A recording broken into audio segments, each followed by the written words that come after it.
चतुर्थ श्रेणी कामगार जे आहेत, सफाई कामगार, त्यांना मालकी हक्काची घरं द्यायची असा निर्णय झालेला। तर त्या शासन निर्णयाची अंमलबजावणी अजूनही झाली नाहीये। ती शासन करणार आहे का आणि ती त्वरित करणं आवश्यक आहे, या संदर्भात आपण सभागृहाला अवगत करावं।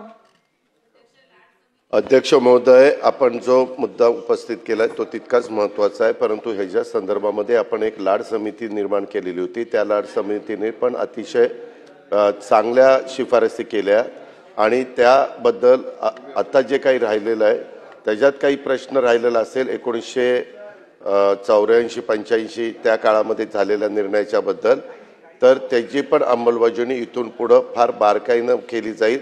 वेळ पडली तर अध्यक्ष महोदय, हे सरकार सत्तेवर आल्यानंतर पहिला वेळेस 100 दिवसाचा आम्ही जो कार्यक्रम दिला त्याच्यामध्ये बऱ्याच सुधारणा त्या कार्यक्रमाच्या निमित्तानं झाला। आता आमचा 150 दिवसाचा कार्यक्रम पुढचा आहे। त्या 150 दिवसाच्या कार्यक्रमामध्ये हा देखील भाग घेता येतो का, हे आम्ही मुख्यमंत्री, उपमुख्यमंत्री एकनाथराव शिंदे साहेब आम्ही सगळेजण चर्चा करून तो त्याच्यातला एक भाग आम्हाला करता आला तर तोही भाग करण्याचा आमचा प्रयत्न राहील।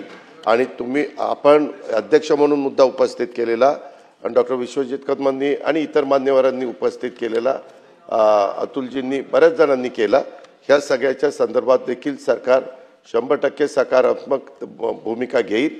आणि अर्थमंत्री म्हणून मी आपल्याला सांगतो की ह्या कामाच्या करता कुठल्याही परिस्थितीत मी निधी कमी पडू देणार नाही। केळकर साहेब बोला।